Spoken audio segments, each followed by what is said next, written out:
Là, on parle d'auteurs étrangers, mais chez Rivage, il y a aussi l'auteur français quand même, faut pas Oui. l'oublier. Dont un qui est assez incroyable.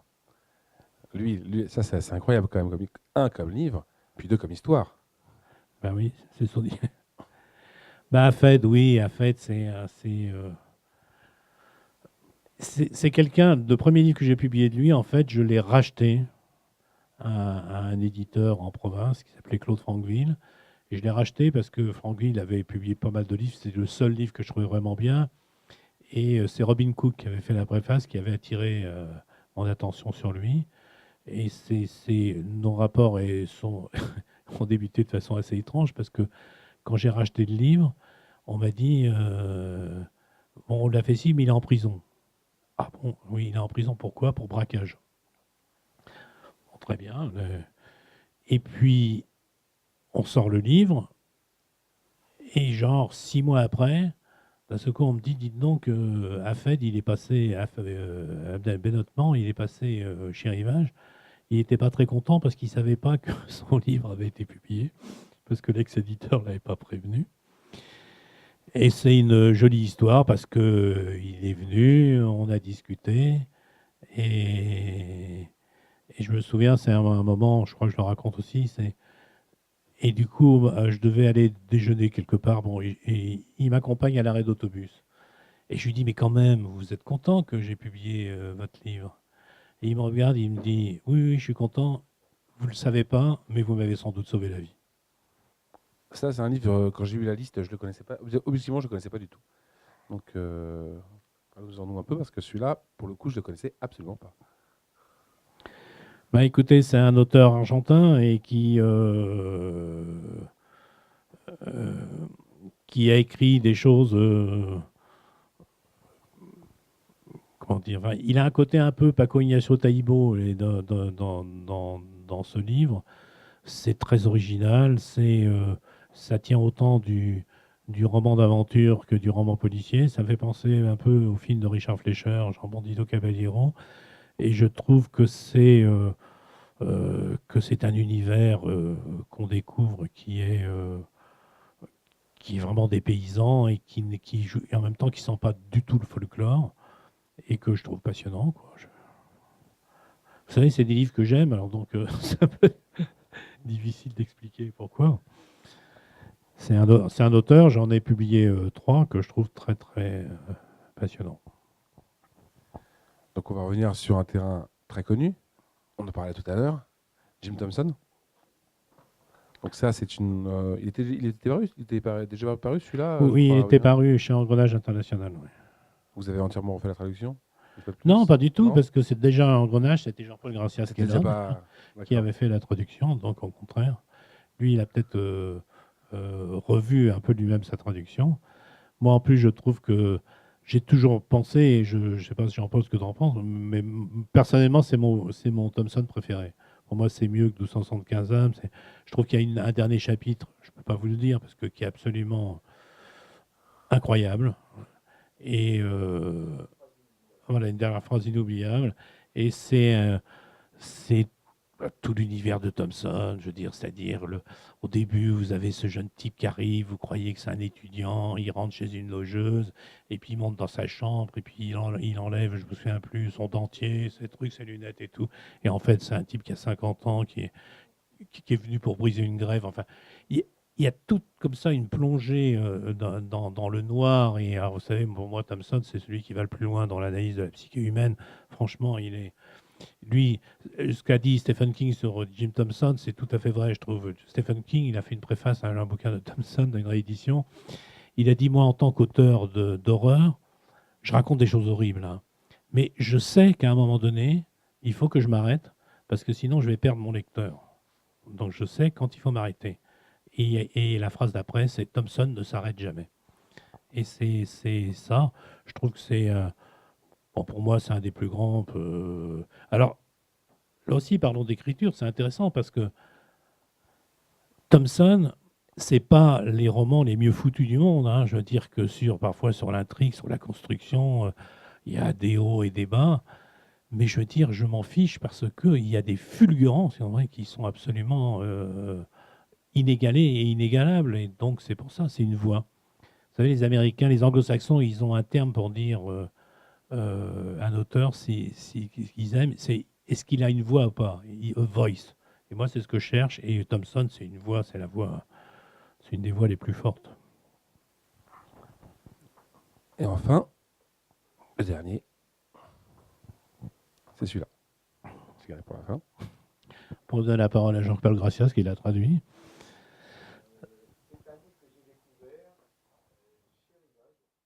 Donc, c'est pas un livre que j'ai découvert personnellement, enfin des recherches. Je l'ai trouvé chez Rivage, sur une étagère. Personne ne savait d'où il venait. C'est sûrement ou un auteur qui l'a laissé parce que c'est un livre qu'il aimait bien, ou un agent qui l'a envoyé.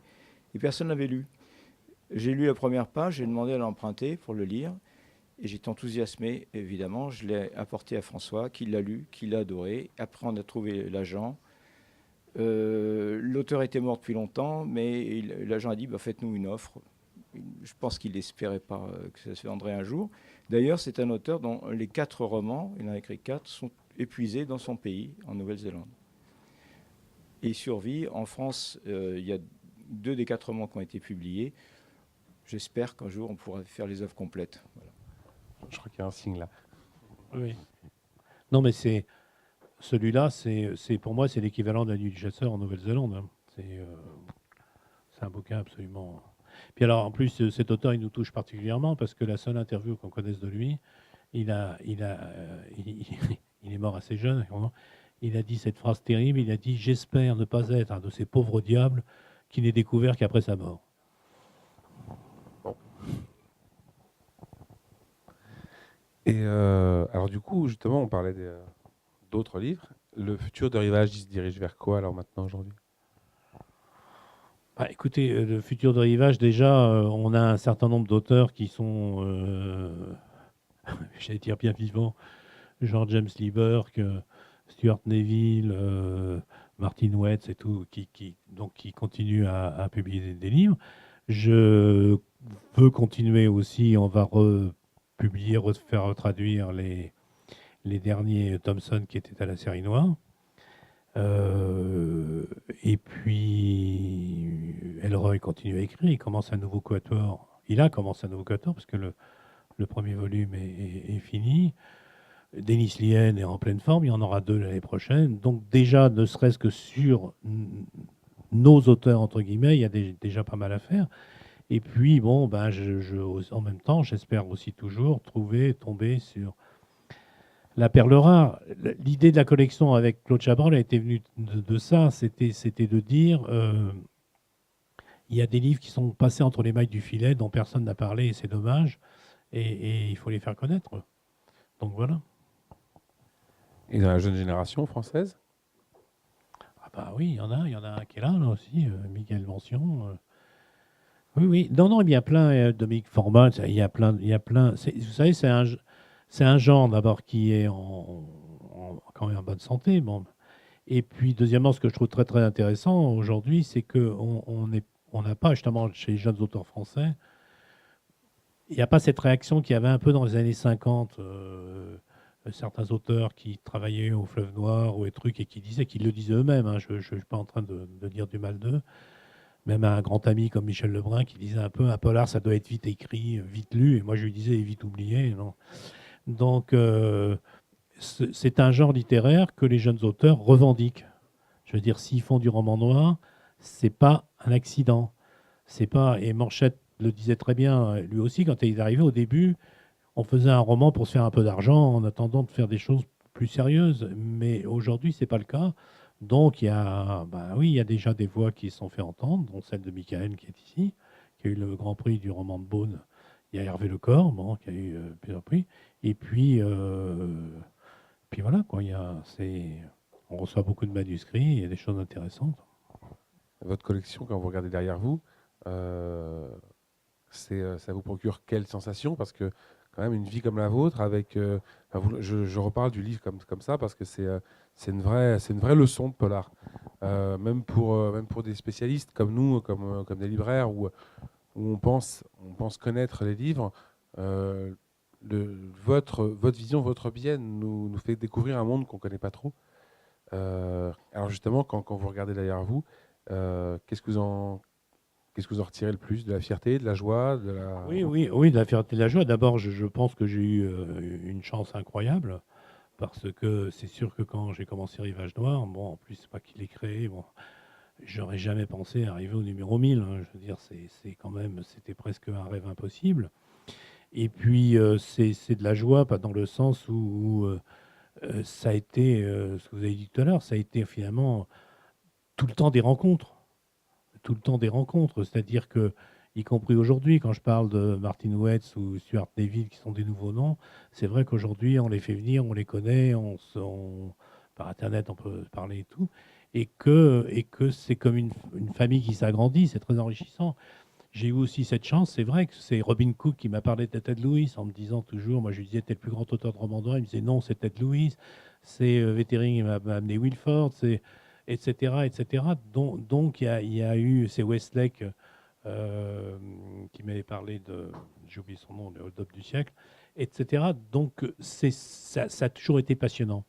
Je trouve que le rôle d'éditeur, c'est un peu comme producteur de cinéma. C'est-à-dire que moi, je ne suis pas auteur, je ne m'en sens pas capable, je n'ai pas cette imagination, cette richesse, etc.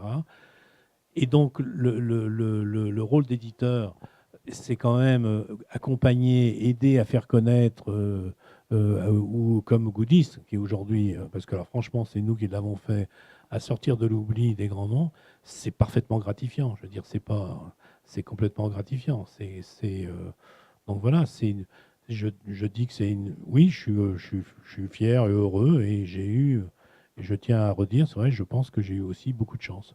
J'ai eu beaucoup de chance parce que bon, les 3 premières collections sont quand même arrêtées au bout de 25 titres. Et puis, j'ai eu la chance notamment qu'on ait été racheté à un moment donné par Payot, et que Jean-François Laménière, qui dirigeait, m'a dit, si j'ai racheté Rivage, c'est à cause de vous, parce que j'aime ce que vous faites, et qui m'a donné les moyens de développer. Donc, et puis l'autre grande chance, c'est pour ça que je ne peux pas avoir de regrets, c'est que je crois que je l'aurais connu chez aucun autre éditeur, c'est que j'ai eu une liberté totale. Totale.